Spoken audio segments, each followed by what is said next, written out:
Hello students, welcome to Eduvector and this is Manisha Sharma. तो let's start. तो आज हम स्टार्ट करने जा रहे हैं reflection of light through a glass prism. हम पढ़ रहे थे chapter 11 human I and the colourful world. इसका हम पहला पार्ट कंप्लीट कर चुके हैं। हम आई के बिल्कुल एक एक पार्ट के बारे में, उसकी फंक्शंस, उसकी कंस्ट्रक्शंस और जो भी फंक्शन है प्यूपिल के, इरिस के, हर चीज़ के बारे में हम एक एक बिल्कुल डिटेल में हर चीज़ बता चुके हैं आपको। तो आई होप आपको बहुत अच्छे से वो समझ भी आया होगा। तो जो इतना टिपिकल टॉपिक था, हमने बहुत इजी वे में आपको पार्ट्स में कर करके पढ़ाया है। तो आज हम उसका सेकेंड पार्ट पढ़ेंगे, reflection of light through a glass prism. इसी में ही हम डिस्पर्जन ऑफ लाइट पढ़ेंगे और इसी में ही हम रेनबो, ये सब चीज़ें पढ़ेंगे। क्लियर है? तो लेट्स स्टार्ट। तो हम पढ़ते हैं reflection of light through a glass prism. अब ग्लास प्रिज्म से रिफ्लेक्शन ऑफ लाइट कैसे होती है। अब आपको ये हेडिंग देख के आपको थोड़ा थोड़ा सा याद आ रहा होगा, अगर आपने चैप्टर 10 कंप्लीट पढ़ा होगा तो आपको याद आ रहा होगा कि हाँ, हमने कुछ ऐसा एक और पढ़ा था। अब मैं आपको थोड़ी और ज़्यादा आपकी मेमोरी स्ट्रॉन्ग करने की कोशिश करती हूँ। कुछ पढ़ा था ऐसा, ये, अरे हाँ, ये तो क्या है, ये तो है reflection through a glass slab. बिल्कुल करेक्ट, आपने बिल्कुल अच्छे से समझा इसे। तो ये क्या है, reflection through a glass slab है।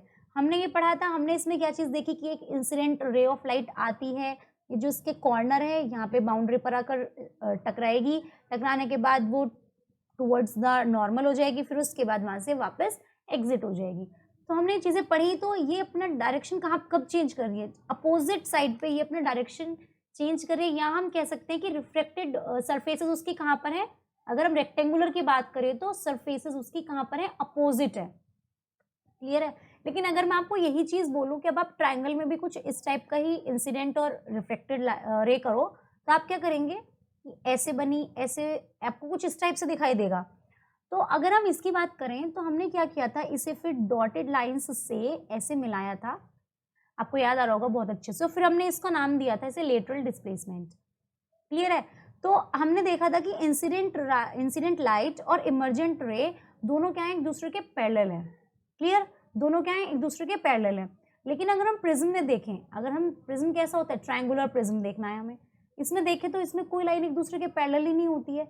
तब हम क्या करेंगे, तब हम किस टाइप से इसे करेंगे और कैसे हम समझेंगे। तो एक चीज तो यहाँ से क्लियर है प्रिज्म से कि हाँ, इसमें दो अपोजिट सर्फेसेस पैरेलल नहीं होंगी। क्लियर? तो हम पढ़ते हैं, when a ray of light passes through a glass prism. जब ray of light glass prism से पास होती है, रिफ्लेक्शन या हम कह सकते हैं bending of light occurs both, दोनों बार होगा, जब वो एंटर करेगी प्रिज्म में और जब वो एग्जिट करेगी प्रिज्म को। बिल्कुल यही यहाँ पर भी एंटर करी थी ग्लास स्लैब में और एग्जिट करी थी, same in case of triangular prism. Since the reflecting surfaces, अगर हम प्रिज्म की, अगर हम इन केस ऑफ ग्लास स्लैब देखें तो रिफ्लेक्टिंग सर्फेसेस कैसी थी, इनकी पैरेलल नहीं थी। देयरफॉर तो इमर्जेंट रे क्या होगी, अब इसमें पैरेलल नहीं है, इसमें तो पैरेलल थी, इसमें नहीं है। तो इमर्जेंट रे और इंसिडेंट रे क्या हो जाएगी, आपस में एक दूसरे की भी वो भी पैरेलल नहीं होगी। तो इस केस में क्या होगा कि जो रे ऑफ लाइट है, जो हम ट्रायंगुलर के केस में करेंगे, तो रे ऑफ लाइट सिर्फ जा रही है, प्रिज्म से पास हुई और अपना रास्ता चेंज किया, उसने डेविएट हुई अपने पाथ से और वापस आ गई या फिर वापस वहां से चली गई। क्लियर? तो इसमें वो पैरेलल वाला सीन तो है ही नहीं, तो इसमें लेटरल डिस्प्लेसमेंट अलग, तो इसमें लेटरल डिस्प्लेसमेंट नहीं होगा। क्लियर है? तो क्या होगा वो हम इसमें पढ़ेंगे। तो स्टार्ट करते हैं। तो इसे पढ़ने के लिए हमें सबसे पहले क्या बनाना पड़ेगा, ग्लास प्रिज्म। और ग्लास प्रिज्म हमने देखना है कि हमें बनाना है ट्रायंगुलर।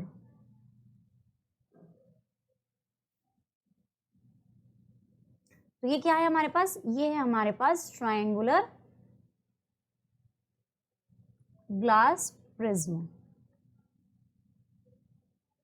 क्लियर? हमने इसे कोई भी नाम दे दिया, लाइक PQR दे दो, ABC दे दो, कुछ भी दे दो, PQR हमने इसे नाम दिया। उसके बाद अब हम स्टार्ट करते हैं इसे। अब ये क्या है, ग्लास है, तो इसका मीडियम कैसा हो गया, ग्लास का मीडियम कैसा हो गया, as compare to air denser हो गया। और ये हमारा जो बाहर मीडियम है ये क्या है, एयर है, जिसे हम कैसा कहते हैं, रेयर मीडियम कहते हैं। क्लियर? अब ये तो बहुत इजी चीजें हैं, तो ये तो आपको आती होंगी। तो क्या करेंगे हम सबसे पहले, अब देखो, जैसे ही रे ऑफ लाइट, अब उसने कहा है कि रे ऑफ लाइट जैसे हम इंसिडेंट करेंगे और प्रिज्म से बाहर निकलेगी, दोनों बार रिफ्लेक्शन जरूर होगा। तो एक इंसिडेंट रे ऑफ लाइट गई, जाने के बाद क्या होगा, अब यहाँ पर ये बाउंड्री मिली इसे, तो रिफ्लेक्शन जरूर होगा। ये बनाया हमने इसका नॉर्मल, रेयर से डेंसर मीडियम में जा रही है तो टुवर्ड्स द नॉर्मल हो गई। क्लियर है? टुवर्ड्स, अगर ये ऐसे जाती तो अवे फ्रॉम नॉर्मल हो जाती, टुवर्ड्स द नॉर्मल हुई। ठीक है, अब टुवर्ड्स द नॉर्मल होने के बाद अभी यहाँ से बाहर जाना चाहती है, एग्जिट करना चाहती है। अब फिर से इसमें क्या होगा, रिफ्लेक्शन होगा। अब रिफ्लेक्शन जो होगा अब क्या हो जाएगा, अवे फ्रॉम नॉर्मल। क्लियर? कुछ इस टाइप से होगी। तो ये जो हमारे पास लाइट रे थी, ये थी हमारे पास इंसिडेंट रे। ठीक है, और ये जो हमारे पास लाइट रे है, इसे हमने कहा इमर्जेंट रे। ठीक है, तो अब हमने इसमें देखा तो क्या देखा, अब आप इस चीज को देखनी है कि यहाँ पे मानो कोई ये ए बी लाइट रे थी, इंसिडेंट लाइट रे, अभी यहाँ से गई ये नॉर्मल से। अब जब ये नॉर्मल से जाती है तो क्या करेगी, टुवर्ड्स द नॉर्मल हो जाएगी, रेयर से denser medium. Towards the normal होने का मतलब यहाँ पर क्या हुआ, यहाँ पर ये हुआ कि ये क्यू आर जो इसका बेस है, ऑब्वियसली अगर ट्राइंगल है या किसी भी चीज का, अब ट्राइंगल का पीक पॉइंट तो हैवी नहीं होगा, ऑब्वियसली इसका बेस हैवी होगा। तो क्या हुआ, ये थोड़ा बेस की तरफ झुक गई है, डेविएट हो गई है, या हम कह सकते हैं बेंड हो गई है। लेकिन जैसे ही हमने इसे बाहर, मतलब जब इसका एग्जिट पॉइंट से बाहर हुई है, तब भी क्या हुई है, थोड़ी सी नीचे की तरफ ही झुकी है। अवे फ्रॉम नॉर्मल तो हुई, लेकिन क्या हुई, नीचे की तरफ झुकी है। मीन्स ये भी किधर जा रही है, इसका भी जो झुकाव है, जो इसका भी बेंडेशन है, वो किधर जा रहा है, टुवर्ड्स द बेस। तो हमने एक चीज इसमें नोटिस करी कि ट्रायंगुलर ग्लास प्रिज्म में जब हम इंसिडेंट रे और इमर्जेंट रे और रिफ्लेक्टेड रे देखते हैं, तो जैसे हमने एक इंसिडेंट रे पास कराते हैं, तो जो इसमें जो रिफ्लेक्टेड रेज हैं दोनों, एंट्री के टाइम पे और एग्जिट के टाइम पे क्या हो रही है, टुवर्ड्स द नॉर्मल हो रही है। क्लियर है? या हम कह सकते हैं टुवर्ड्स द बेस हो रही है, और बेस कैसे, इसका हैवी, तो जो चीज हैवी होगी उधर की तरफ ज्यादा आएगा ये। क्लियर? तो ये चीज तो आपको समझ में आ गई कि भाई टुवर्ड्स द बेस होना है, कंफर्म है ये तो। अब देखते हैं नेक्स्ट, अब इसमें क्या है, अब अगर ये लाइट जो हमारी इंसिडेंट लाइट रे है, अगर ये इंसिडेंट लाइट रे ऐसे डेविएट ना होती तो शायद ये कुछ इस टाइप से जाती। क्लियर? ये कुछ ऐसे जाती। ये क्या है, हमारे इंसिडेंट रे, वही इंसिडेंट रे है। जो चेंज किसमें हो गई है, जो मीडियम चेंज होती है इमर्जेंट रे में कन्वर्ट हो गई है। तो आपने एक चीज देखी यहाँ पर, और अगर ये ऐसे जाती तो ये यहाँ से ऐसे जाएगी। अगर हम इसे देखें तो ये एग्जैक्ट जाए, तो ये जो पॉइंट है, हमने इसको पॉइंट क्या कह दिया, ओ पॉइंट कह दिया। तो अगर हमने जब ग्लास स्लैब देखी थी रेक्टेंगुलर, तो हमने इस चीज को लेटरल डिस्प्लेसमेंट कह दिया था। क्या कहा था हमने, लेटरल डिस्प्लेसमेंट। लेकिन in case of triangular glass prism it is known as angle of deviation. क्या दिख रहा है आपको, दो लाइन के बीच में एंगल दिख रहा है ना, तो इसे हम क्या कहेंगे, एंगल ऑफ डेविएशन। ये अपने एंगल से इतनी रे डेविएट हो गई है, so it is known as angle of deviation, जिसे हम डिनोट करते हैं ए से। क्लियर है? क्लियर हो इतनी बात? तो हमने इसमें क्या चीज पढ़ी है, अब हमने इसमें देखा है कि जब भी रे ऑफ लाइट पास करी थी प्रिज्म से, तो क्या जा रही थी, अगर हम इमर्जेंट रे की फॉर्म में देखें और इंसिडेंट रे जो एक्चुअल उसकी ओरिजिनल रे थी, अगर हम उन दोनों के बीच में जो डेविएशन आया है उसी को हम कहते हैं क्या, एंगल ऑफ डेविएशन। क्लियर? तो बस ये था आपका रेक्टेंगुलर ट्रायंगुलर ग्लास प्रिज्म। कुछ नहीं है इसमें, एक ट्रायंगल बनाना है, इंसिडेंट रे जाएगी, टुवर्ड्स द नॉर्मल जाएगी, फिर उसके बाद अवे फ्रॉम नॉर्मल जाएगी। हम देखेंगे कि वो थिकर पार्ट की तरफ ज्यादा बेंड हो रही है। उसके बाद जो उसका ओरिजिनल इंसिडेंट रे और इमर्जेंट रे के बीच का जो एंगल होगा, that is known as angle of deviation and it is denoted by A. अब इस पे बेस्ड न्यूमेरिकल्स देख के मैं आपको चेक करके बता दूंगी कि एग्जाम में न्यूमेरिकल्स, क्योंकि बहुत सारा जो सिलेबस है वो रिड्यूस हुआ है, तो न्यूमेरिकल्स मैं आपको देख के बता दूंगी करने हैं या नहीं करने हैं। ओवरऑल ये बस इतना ही है ग्लास प्रिज्म का। क्लियर? अब when a ray of light passes through a prism it bend towards the base। अब हमने ये चीज बहुत अच्छे से पढ़ी कि कहाँ बेंड हो रही है, towards the base of the prism। यहाँ हम ये कह सकते हैं कि जब रे ऑफ लाइट पास होगी प्रिज्म से, तो क्या होगा, वो थिकर पार्ट की तरफ। ऑब्वियसली जिधर मानो अगर यहाँ पर ये चीज भारी है और ये चीज हल्की है, तो ऑब्वियसली आप यहाँ नहीं, इधर की तरफ झुकाव, मतलब ये ज्यादा चीजें कैरी कर सकती है, ठीक है, लेकिन जो हल्की चीज है वो ज्यादा चीजें कैरी नहीं कर सकती है, ये हल्का है इससे ज्यादा कैरी नहीं कर सकता है। क्लियर? तो थिकर पार्ट पे ज्यादा, तो इसीलिए प्रिज्म में भी, इन केस ऑफ प्रिज्म भी ये भी ऐसे होगा कि थिकर पार्ट की तरफ लाइट ज्यादा बेंड होगी। Clear, either it is in towards the normal और it is away from the normal. Clear, तो जो एंगल बिटवीन इंसिडेंट रे और इमर्जेंट रे के बीच का जो एंगल है that is known as angle of deviation, which I told you very clearly. Okay, next dispersion of light. Dispersion of light पढ़ते हैं। अब इसमें क्या है, इसमें भी हमारा कुछ ये रिफ्लेक्शन का बेस्ड टॉपिक ही है, बिकॉज यही हमारी ओवरऑल लाइफ में यूज में आती है। अब अगर हम कोई आपसे पूछे कि डिस्पर्जन ऑफ लाइट क्या होती है, तो आप सिंपल नॉर्मल है कि आप नॉर्मल बता देंगे कि अगर हम प्रिज्म से किसी वाइट लाइट को पास कराएं तो वो डिस्पर्जन होता है। लेकिन ऐसा थोड़ी ना पॉसिबल है कि डिस्पर्जन होता है, कैसे होगा। तो एक न्यूटन थे साइंटिस्ट, उन्होंने अपने बहुत सारे एक्सपेरिमेंट करे थे ग्लास प्रिज्म को लेके। तो उन्होंने एक बोला कि नेचुरल लाइट मीन्स जैसे एक सनलाइट है, अगर हम उसे किसी प्रिज्म के थ्रू देखें तो उनका मानना था कि जो सनलाइट है, तो अगर हम इस सनलाइट को किसी प्रिज्म के थ्रू देखें तो उन्होंने बोला कि वो उसमें 7 कलर्स दिखने स्टार्ट हो जाते हैं। उन्हें लगा कि मतलब उनमें वाइट लाइट ही अपने आप ही कन्वर्ट हो जाती है मिक्सचर ऑफ 7 कलर्स में। क्लियर, तो उन्होंने देखा कि जैसे भी उन्होंने इस वाइट लाइट को पास कराया किसी ट्रायंगुलर प्रिज्म से, तो वाइट लाइट ऑलरेडी स्प्लिट हो गई 7 कलर्स में। ठीक है, अब तो फिर उन्होंने क्या किया, अब पता कैसे चला उन्हें कि 7 कलर्स कौन से हैं, तो उन्होंने एक स्क्रीन लगा दी। अब उन्होंने कहा कि ठीक है, हमने यहाँ प्रिज्म रख दिया और यहाँ हमने सन की वाइट लाइट आ रही है। तो इन्होंने क्या किया, ये लाइट इस पे पास कराई तो देखा, उन्होंने स्क्रीन पे सारे कलर्स देखे कि ये कलर्स होते हैं, जिसकी वजह से क्या होता है कि जो लाइट है वो ऐसे 7 कलर्स में कन्वर्ट हो जाती है या टूट जाती है। क्लियर, तो अब इसी चीज को पढ़ते हैं। The band of 7 colours formed on a white screen. अब देखो ये हमारे पास क्या है, ग्लास प्रिज्म है। क्या है हमारे पास, glass prism, triangular glass prism है, जो हमने अभी आपको बताया है। ठीक है, अब ये है वाइट लाइट भी हो सकती है और सनलाइट भी हो सकती है। क्लियर है, ये मानो ये हो गई सनलाइट। अब ये क्या बोल रहा है, ये अब इंसिडेंट कराएंगे हम इस लाइट को इस पर, इस सरफेस पर। हमने इसकी, मानो ये PQR सरफेस है, हमने इसे PQ पर इंसिडेंट कराने के बाद क्या होगा, टुवर्ड्स द नॉर्मल आएंगे। तो टुवर्ड्स द नॉर्मल आना स्टार्ट इन्होंने कर दिया। क्या हुआ, टुवर्ड्स द नॉर्मल आना स्टार्ट कर दिया। तो अब इन्होंने क्या देखा, यहाँ पे कुछ एक स्क्रीन है। ठीक है, यहाँ पर क्या है, एक स्क्रीन है। तो जो स्पेक्ट्रम इन्हें ये 7 कलर्स स्क्रीन पे दिखाई देंगे, इसको क्या बोलते हैं, हम स्पेक्ट्रम बोलते हैं। क्लियर है, जब हमने किसी वाइट लाइट को पास कराएंगे किसी भी प्रिज्म से और वो जो 7 कलर्स हमें स्क्रीन पे दिखाई देंगे, उस स्क्रीन पे हम 7 कलर्स को स्पेक्ट्रम बोलेंगे। अब हमें इस पूरे पोर्शन से कोई मतलब नहीं कि क्या है, हम सिर्फ ये देख रहे हैं कि जो हमें स्क्रीन पे दिखाई दिया that is known as spectrum. Clear है, अब ये जो स्पेक्ट्रम के कलर्स थे, तो उन्होंने जैसे देखा तो उन्होंने देखा कि वो red, orange, yellow, green, blue, indigo, violet, मतलब इन्हें ये कलर्स दिखाई देते हैं वहाँ पे। क्लियर, तो इन्होंने देखा कि मिक्सचर ऑफ 7 कलर्स कुछ इस टाइप से थे, और जिसे हम पढ़ते हैं विबग्योर की फॉर्म में। क्या पढ़ते हैं, विबग्योर की फॉर्म में पढ़ते हैं। अब आप कहेंगे कि मैम ये विबग्योर की फॉर्म में हम नीचे से ऊपर की साइड ही क्यों पढ़ रहे हैं, ऊपर से नीचे क्यों नहीं पढ़ रहे हैं, इसका आंसर भी आपको जरूर मिलेगा और इसी वीडियो में मिलेगा, तो लास्ट तक देखना जरूर।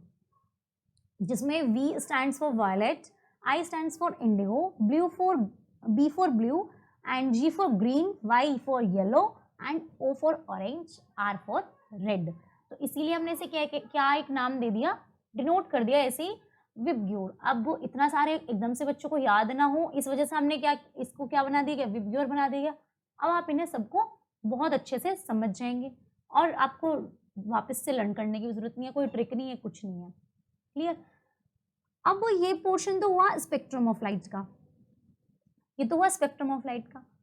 अब ये जो व्हाइट लाइट यहाँ पर जाने के बाद जो ये 7 कलर्स में टूटी है, जो ये 7 कलर्स में स्प्लिट हुई है, ठीक है, एक अगर ग्लास प्रिज्म से पास होने के बाद, एक व्हाइट लाइट ग्लास प्रिज्म से पास होने के बाद ये जो 7 कलर्स में स्प्लिट हुई है, इसी को हम बोलते हैं डिस्पर्जन ऑफ लाइट। इसको क्या बोलते हैं, डिस्पर्जन ऑफ लाइट। क्लियर है, क्लियर। तो जो स्पेक्ट्रम बना है 7 कलर्स का व्हाइट स्क्रीन पे, हम स्क्रीन भी ऑब्वियसली व्हाइट लेंगे, दूसरा कलर लेंगे तो हमें वो कलर दिखाई नहीं देगा। तो जो स्पेक्ट्रम बनेगा ये बताते हैं कि व्हाइट लाइट किससे है, 7 कलर्स से मिलकर बनी है और वो कलर्स के नेम है विबग्योर। क्लियर? ठीक है, अगर हम मतलब जो स्पेक्ट्रम बना है वो बहुत सारे कलर्स का मिक्सचर बना है, इसी को हम क्या बोलते हैं, डिस्पर्जन ऑफ लाइट बोलते हैं। तो हमने देखा कि मिक्सचर किस चीज का बन रहा है, डिस्पर्जन में किस चीज का मिक्सचर हो रहा है, 7 कलर्स का मिक्सचर हो रहा है। हमसे पढ़ लेते हैं हम। तो द 7 कलर्स स्पेक्ट्रम, ये तो मैंने आपको बताई दिया कि ऑरेंज, रेड, येलो, ग्रीन, एक इन्हें भी एक स्पेक्ट्रम में डाल दिया। जब उन्होंने बार बार इसे प्रोसेस को देखा तो उन्होंने देखा कि वी नीचे आ रहा था, I, S, A, G, Y, O, R, तो कुछ इस टाइप से ही इसे नोटिस कर रहे थे। ठीक है, अब हम इसके बारे में पढ़ते हैं। एक एक पॉइंट बहुत इंपॉर्टेंट है, आप इसे एक एक पॉइंट को समझना, क्योंकि अगर समझोगे तो ऑब्वियसली बात है बहुत अच्छे से कर जाओगे। The splitting of white light, confusion होती है किस चीज में, what is known as spectrum of white light and what is known as dispersion of light. Both are related to the same thing but both definitions are different. The band of 7 colours formed on a white screen, इसे हम बोलते हैं क्या, glass prism से, इसे हम बोलते हैं स्पेक्ट्रम। हमें स्पेक्ट्रम दिखाई दे रहा है और वो जो 7 कलर्स का टूटना हुआ, स्प्लिट होना हुआ ग्लास प्रिज्म से पास होकर, इसे हम बोलते हैं डिस्पर्जन ऑफ लाइट। ठीक है, तो व्हाइट लाइट हमने क्या देखी, मिक्सचर है, व्हाइट लाइट में 7 कलर्स हैं, या हम कह सकते हैं वो व्हाइट लाइट को ही अगर हम ध्यान से देखें तो एक्चुअल में उसमें 7 कलर्ड हैं, 7 कलर लाइट्स हैं। Clear? The dispersion of white light occurs because, अब ऐसा क्यों होता है, इससे सिर्फ व्हाइट लाइट का ही डिस्पर्जन होता है, सबसे मेन बात सिर्फ व्हाइट लाइट का, क्योंकि इसमें जो क्या हो रहा है कि अलग अलग डिफरेंट स्पीड से निकल रही हैं। अब मानो इससे क्या हुआ कि जो वायलेट है वो अलग स्पीड से जा रहा है, तो इसीलिए इस तरीके से बैंड हुआ, नीचे की तरफ आया। रेड था वो अलग स्पीड से जा रहा है, तो इसीलिए सबसे ऊपर रखा गया है। ठीक है, तो क्या किया, हर कलर जो है वो रिफ्लेक्ट हो रहा है, अलग अलग एंगल से डेविएट हो रहा है। जो मैंने अभी आपको एंगल ऑफ डेविएशन बताया है वो अलग अलग एंगल से डेविएट हो रहा है हर एक कलर। क्लियर? चाहे इसमें कोई सा भी कलर हो। ठीक है, तो हमने देखा कि रेड कलर सबसे ऊपर क्यों है। अगर मैं तुमसे पूछूं why red appears at the top of the prism of the spectrum, why, तो इसका सिर्फ एक ही रीजन है कि रेड कलर ज्यादा स्पीड से गया, तो जितनी मानो इसकी स्पीड एयर में इतनी थी लेकिन रेड की बहुत स्पीड थी तो बहुत जल्दी ऐसे निकल गया, उसे झुकने का टाइम ही नहीं मिला, डेविएट होने का, पाथ से डेविएट होने का टाइम ही नहीं मिला। ऑब्वियसली हुआ तो है but in a small amount. Clear? तो इसी वजह से रेड कलर की स्पीड सबसे ज्यादा थी, तो इसी वजह से क्या होगा, रेड कलर सबसे कम डेविएट हुआ, डेविएट नहीं हुआ, ऑब्वियसली वो डेविएशन का उसे टाइम नहीं मिला। अब इसमें कंफ्यूजन हो जाती है रेड में और वॉयलेट में। अब देखो, अब वॉयलेट कलर को अगर हम देखें तो वॉयलेट कलर क्या हुआ, उसकी स्पीड बहुत धीरे थी, तो अच्छा, तो ये प्रिज्म की पकड़ में आ गया और इसने क्या किया, इसे बहुत धीरे धीरे भेजा, तो इसका मतलब क्या हुआ, टू डेविएट ज्यादा हुआ। मान के चलो ये हमारी इंसिडेंट लाइट थी, तो आप खुद देखो ये जो एंगल है ये कौन सा एंगल है, बिल्कुल हमेशा याद रहेगी ये वाली बात, कभी भी आपको वापस से लर्न करने की जरूरत नहीं पड़ेगी, इस बात की गारंटी है। अब देखो, आपको ये पता है कि विबग्योर होता है और वी से स्टार्ट होकर सबसे ऊपर आर होता है। अब आपको इसमें डेविएशन कैसे देखनी है, अब क्वेश्चन पूछ रहा है किसकी डेविएशन सबसे कम होगी, किसकी डेविएशन सबसे ज्यादा होगी, तो उस टाइम पे हम कंफ्यूज हो जाते हैं, डेविएशन मतलब रेड की थी कि वॉयलेट की थी। हमें ऐसा बिल्कुल नहीं करना है, हम एक इंसिडेंट लाइट ड्रॉ करेंगे, उसके बाद आप खुद ही देखो ये एंगल हुआ। क्लियर? ये एंगल हुआ तो आपने देखा कि ये कम डेविएट हो रहा है। ठीक है, और हमें ये भी पता है क्योंकि इसकी स्पीड कम थी। क्लियर है इतनी बात? अब आप देख रहे हो कि ये एंगल बहुत ज्यादा है, अगर हम यहां से देखें तो दिस इज टू मच, ये बहुत ज्यादा एंगल है, तो ऑब्वियसली वायलेट ज्यादा डेविएट हुआ है, इसीलिए वायलेट को सबसे नीचे रखा गया है, उसकी डेविएशन बहुत ज्यादा है, तो इसलिए कहाँ रखा गया, स्पेक्ट्रम के सबसे नीचे। तो 7 कलर्स अलग अलग फ्रीक्वेंसी से, अलग अलग वेवलेंथ से, अब इसकी स्पीड ही डिपेंड करती है वेवलेंथ पर। ठीक है, स्पीड ही डिपेंड करती है वेवलेंथ पर। अब इसमें क्या है, मानो फ्रीक्वेंसीज अगर हम देखें फ्रीक्वेंसीज के हिसाब से, अब ये स्पीड इसकी ज्यादा है तो फ्रीक्वेंसी क्या होगी, फ्रीक्वेंसी इसी की सबसे ज्यादा होगी, सॉरी इसकी फ्रीक्वेंसी सबसे कम होगी। ठीक है, तो सबसे कम फ्रीक्वेंसी इसकी होगी। क्लियर है? और क्या होगी, इसकी वेवलेंथ सबसे ज्यादा होगी, किसकी वेवलेंथ? रेड कलर की वेवलेंथ सबसे ज्यादा होगी। ठीक है, अब अगर हम आगे नीचे चलते हैं, येलो पे आ जाओ, तो येलो की भी क्या होगी? इसकी फ्रीक्वेंसी इसकी कंपैरिजन ज्यादा होगी। मानो इसकी फ्रीक्वेंसी 10 है, इसकी 9 हो गई, इसकी 8 हो गई, तो फ्रीक्वेंसी बिल्कुल अपोजिट हो गई। क्लियर है? अब हम ऐसी ब्लू, ग्रीन, इंडिगो इन सबको देखते हैं। हमारे पास फॉर्मूला होता है v is equals to nu upon lambda, या हम कह सकते हैं nu is equals to v lambda. Clear है? यहाँ पर न्यू को हम डिनोट करते हैं फ्रीक्वेंसी को, इसे हम मानते हैं फ्रीक्वेंसी, और ये है हमारे पास लेमडा, वेवलेंथ। क्लियर? अब अगर हम आपसे कहें ये बात भी मैं आपको समझाऊंगी इसमें कि फॉर्मूला कहाँ से आता है, कैसे बनता है।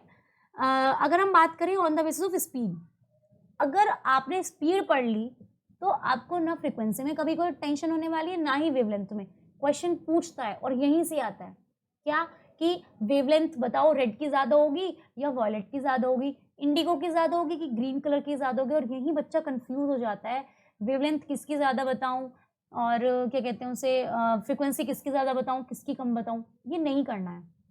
अगर आपको स्पीड भी पता है ना, स्पीड भी, तो हम इसे भी अपने आप ही निकाल लेते हैं। चलो पहले हम अकॉर्डिंग टू स्पीड निकालते हैं। अब हमने क्या कहा, स्पीड किसकी ज्यादा थी? स्पीड ज्यादा थी रेड कलर की, क्योंकि बहुत स्पीड से डेविएट ही नहीं हो पाया, तो स्पीड ज्यादा हो गई किसकी? रेड कलर की। क्लियर है? अब स्पीड बढ़ेगी तो ऑब्वियसली क्या होगी? फ्रीक्वेंसी भी इसकी ज्यादा होगी और वेवलेंथ इसके हिसाब से कम हो जाएगी। क्लियर हो गया? लेकिन अगर हम इस तरीके से देखते हैं तो अगर हम देखें कि जो 7 कलर्स हैं वो अलग अलग अपनी फ्रीक्वेंसी में है, तो सबसे ज्यादा इसमें जो फ्रीक्वेंसी होगी एफ, किसकी होगी? फ्रीक्वेंसी सबसे ज्यादा होगी वॉयलेट कलर की। सबसे ज्यादा फ्रीक्वेंसी मतलब डेविएशन उतना ही ज्यादा, जितनी ज्यादा फ्रीक्वेंसी उतना ही ज्यादा डेविएशन। और अगर मैं कहूं सबसे कम वेवलेंथ किसकी है, तो सबसे कम वेवलेंथ भी वॉयलेट कलर की ही है। क्लियर? ठीक है। अब when light consisting of 7 colors falls on a glass prism, each color, वो तो बता दिया आपको, अलग अलग एंगल से डेविएट होगा तो अलग ही होगा। रेड कलर की स्पीड सबसे ज्यादा थी, मैक्सिमम थी, तो इसीलिए रेड कलर डेविएट भी सबसे कम हुआ है, डेविएट ही नहीं हुआ, उसमें डेविएशन है ही नहीं।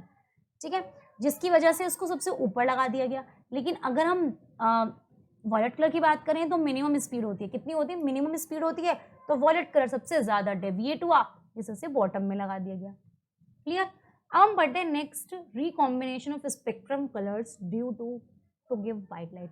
अब आपको पता है एक काम तो हो गया कि व्हाइट लाइट गई स्पेक्ट्रम में, ऐसी टूटी और हमने यहाँ पे स्क्रीन पे देख लिया।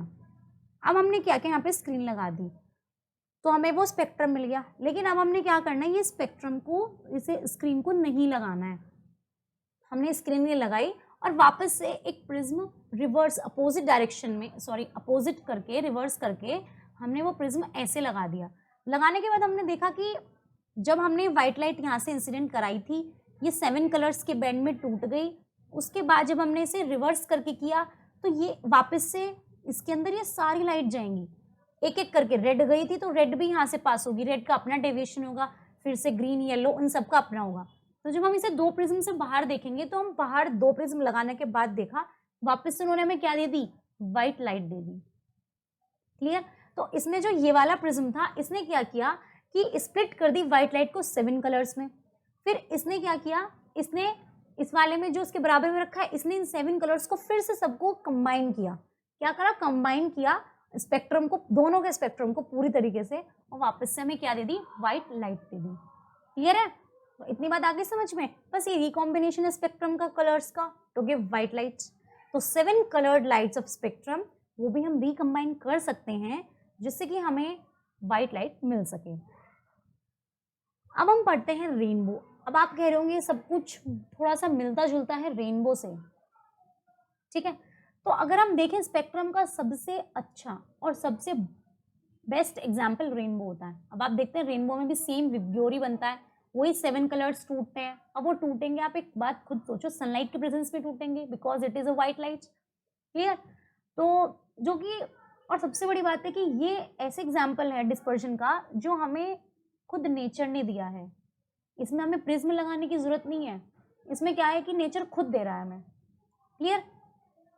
तो the rainbow is a arc of 7 colours, we all know that, visible in the sky, which is produced by the dispersion of sunlight by rain drops in the atmosphere. देखो क्या है, अब हम करा रहे थे आपको डिस्पर्जन ग्लास प्रिज्म में, लेकिन इन केस ऑफ रेनबो जो डिस्पर्जन ये होती है, ये हमारी वाटर ड्रॉपलेट है। क्लियर? ये क्या है? हमारी रेन ड्रॉप। तो आपने कभी देखा होगा कि बारिश पड़ती है, बारिश पड़ने के बाद कभी हमें रेनबो दिखता है, और ऐसा तो है ही नहीं, वैसे आप में से सबने ये रेनबो देखा होगा, सिर्फ 1 या 2 बच्चों को छोड़ के वैसे सबने देखा है, क्योंकि नेचुरल चीज़ है और इसे ऑलमोस्ट सबने ही ये देखा होगा। क्लियर? तो ये जो ये वाइट ड्रॉप्स, जो हमारी ये रेन ड्रॉप्स होती हैं, ये रेन ड्रॉप्स काम करती हैं किसका? अब ये तो है नहीं कि हमने सनलाइट के पास जाके और वो लगा दिया प्रिज्म कि अच्छा अब ना सबको आर्टिफिशियल रेनबो दिखा दो। It is not like that. ये क्या होता है कि जो रेन ड्रॉप्स होती हैं, इसी में ही ये वाइट लाइट क्या करती है, इसी में ही वाइट लाइट स्पेक्ट्रम डेविएट होने के बाद हमें स्पेक्ट्रम दे देती है। क्लियर? तो रेनबो अगर हम देखें कि रेनबो एक्चुअल में देखा जाए तो नेचुरल स्पेक्ट्रम है, वो भी किस चीज़ का? सनलाइट भी नेचुरल, स्पेक्ट्रम भी नेचुरल और स्काई भी नेचुरल। ठीक है? तो हमेशा रेनबो कब दिखता है? जब सन शाइन कर रहा हो और बारिश भी पड़ रही हो। ये जब दो काम, जब सन शाइन भी कर रहा हो और बारिश भी पड़ रही हो, तो जब इस सन से जो रेज निकली हैं, जो वाइट लाइट निकली है, इन ड्रॉपलेट्स में जाती है, तब ये स्पेक्ट्रम हमें देता है, जिसे हम कहते हैं क्या? जिसे हम क्या बोलते हैं? रेनबो बोलते हैं। क्लियर? तो रेनबो अगर हम देखें तो हमेशा हमें जो रेनबो दिखता है, अब आप बोलेंगे कि चलो ठीक है हमें दिख गया, लेकिन हमेशा से कब दिखता है हमें? जब हम सन से, जैसे मानो इस डायरेक्शन में सन है और हमें रेनबो यहाँ दिखेगा, अपोजिट दिखेगा। अगर हम देखें तो बिल्कुल अपोजिट दिखेगा। क्लियर?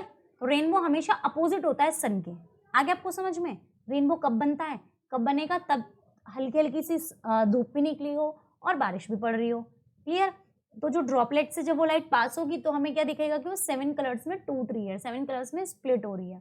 क्लियर है? तो rainbow is produced by the dispersion of white sunlight by rain drops, या हम कह सकते हैं water drops in the atmosphere. Each rain drop act, हर एक रेन ड्रॉप एक ग्लास प्रिज्म की तरह एक्ट करती है। और अब देखो तो इतनी सारी रेन ड्रॉप्स होंगी तो फिर उसके बाद ऑब्वियसली बड़ा स्पेक्ट्रम देंगी, that is known as rainbow. Formation, जो 7 कलर का फॉर्मेशन होती है रेनबो की, ये बताते हैं कि white light consist of a mixture of 7 coloured lights. Clear? अब देखो ये अगर हम इसके प्रोसेस को देखें तो ये कैसे होता है। अब हमने ये तो देख लिया कि जो रेन ड्रॉप है वो छोटी छोटी छोटी छोटी बहुत सारी प्रिज्म की तरह वर्क करती हैं फॉर व्हाइट लाइट के लिए। क्लियर? अब व्हाइट लाइट निकली यहाँ से सन से, मानो ये हमारी रेन ड्रॉप है। निकलने के बाद अब यहाँ पर क्या मिला उसे? नॉर्मल। अब यहाँ पे क्या था इसका? एयर था। यहाँ पे फिर उसे मिला वाटर, बैंड टूट गया। टूटने के बाद हमने एक चीज़ देखी थी कि वो बाहर भी निकलती है। अब यहाँ पे लाइट फिर से TIR होगा, यहाँ से गई वापस आई, वो इसके अंदर घूमती रहेगी, शाइन करती रहेगी, TIR होगा। फिर हम जब देखेंगे, जब वो TIR होगा तो हमें दिखेगा वहाँ पे क्या हो रहा है, वहाँ पे रेनबो बन रहा है। क्लियर है? तो ये रेड कलर हो गया और ये हमारे पास वायलेट कलर हो गया, इसके अंदर हो रहा है डिस्पर्जन। बस ध्यान रखना है कि सरफेसेस पे हमेशा रिफ्रैक्शन होता है, अंदर रिफ्रैक्शन नहीं हो रहा है, अंदर TIR हो रहा है। और TIR क्या होता है वो मैं आपको बाद में बता दूंगी बहुत अच्छे से जब हम पढ़ेंगे इसे। इस बार शायद आपके टॉपिक में ये नहीं है। क्लियर? तो ये क्या है? जो रिफ्लेक्शन होगा हमेशा बाउंड्रीज पे होता है। ये क्या था? यहाँ पर एयर था, एयर गया किसमें? वाटर में। वाटर में जाने के बाद टुवर्ड्स द नॉर्मल हो गया। फिर इसके बाद ये अंदर ऐसे शाइन करते करते हमें यहाँ पर शो हो जाएगा। क्लियर? तो हमने देखा कि जो 7 कलर का जो रेनबो है उसमें क्या है? मिक्सचर ऑफ 7 कलर्ड लाइट है। देखो हमारा नेचर ने भी हमें कितने सारे गिफ्ट दिए और मोस्टली एग्जाम्पल हमारे सारे नेचर से ही जुड़े हैं। और फिजिक्स तो दूसरा नाम ही नेचर है, हमारी लाइफ से जुड़ी हुई है फिजिक्स, अगर कोई समझे तो। बिकॉज आप सबको लगता है कि फिजिक्स बहुत टिपिकल है, क्वेश्चंस नहीं होते, न्यूमेरिकल्स नहीं होते, बट हम सब कंफ्यूजन दूर करके इसे एक अलग तरीके से पढ़ेंगे जिससे आपको कोई प्रॉब्लम ही ना हो। Clear? So thank you so much. आपको जैसी भी लगी हो वीडियो आप कमेंट में कमेंट ज़रूर करें और कोई भी इससे रिलेटेड अगर आपको कोई भी प्रॉब्लम हुई हो, कोई भी क्वेरी हो इससे टॉपिक में, या जो भी मैंने अब तक पढ़ाया उन सभी टॉपिक्स में, आप प्लीज़ कमेंट करके मुझे बता सकते हैं। मैं उस पे हो सकता है कि आपकी क्वेरी दूर करने के लिए वापस से वीडियो बना दूँ, ठीक है? और तो मेरे चैनल को सब्सक्राइब करना ना भूलें, और जो बेल आइकन है उसे भी ज़रूर प्रेस करें, जिससे आपको नोटिफिकेशन टाइम टू टाइम मिलता रहे। Thank you so much.